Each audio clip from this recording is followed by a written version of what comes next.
સુરતના સચિન જીઆઈડીસીની એલ્યુમિનિયમ કંપનીમાં ત્રીજા માળેથી પટકાતા એક યુવકનું મોત થયું છે. યુવકના મોતને પગલે પરિવારજનો ભાંગી પડ્યા છે. સુરતના સચિન જીઆઈડીસીની એલ્યુમિનિયમ કંપનીમાં દુર્ઘટના બની હતી. ત્રીજા માળેથી પડી જતા એક યુવકનું મોત થયું છે.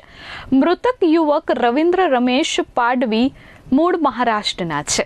કંપનીમાં તેઓ ફાઇબરનું કામ કરી રહ્યા હતા ત્યારે અચાનક જ બેલેન્સ ગુમાવતા નીચે પડી ગયા હતા. ઘટના સ્થળે જ તેમનું મોત થતા પરિવારજનો પર આભ તૂટી પડ્યું છે. 3 બહેનોના એકમાત્ર ભાઈના મોતથી પરિવારમાં શોકનું મોજું ફરી વળ્યું છે. હાલ સમગ્ર મામલે ન્યાયની માંગ સાથે પોલીસે સમગ્ર મામલે તપાસ શરૂ કરી છે.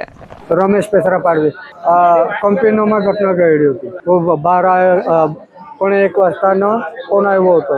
પણ 1 વાગ્યાનો ફોન આવ્યો તો કેમ પડી ગયો એમ કીધું. પડ્યો તો પડ્યો પણ દવાખાનામાં લઈ જાય એમ કીધું. કંપનીમાં ફાઈબર કંપનીમાં અમાને 1:30 વાગ્યા જાણીને કર્યો. 1:30 વાગ્યા ફોન કર્યો તો જાણી થઈ ગયો. 2 વાગ્યા અમને નીકળીને આવ્યા.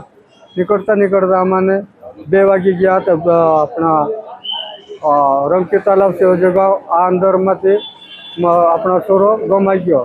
છોકરો 21 લગ્ન નથી. પરિવારમાં ખાલી એક જ પરિવારમાં 2 છોકરીના એ તો લોકોને ઘરે નીકળી જાય. અમે 2 માણસને તો કોઈ પૈવા વાળો કોઈ નથી. અમે રકમ માંગવું પડશે. અમને કેવી રીતે દિવસ કાઢવા. છોકરાનો જિંદગીને નીકળી ગયો તો ગમે તે ગમાઈ ગયો તો ફરી નથી આવતો. અમારું જીવ હતું, એક જ જીવ હતું. એક જ જીવ ન કરતા અમને એટલું જીવ કાઢી લીધું. અમારો બધો દિવસ નીકળી ગયા. Bureau report S24 news Surat.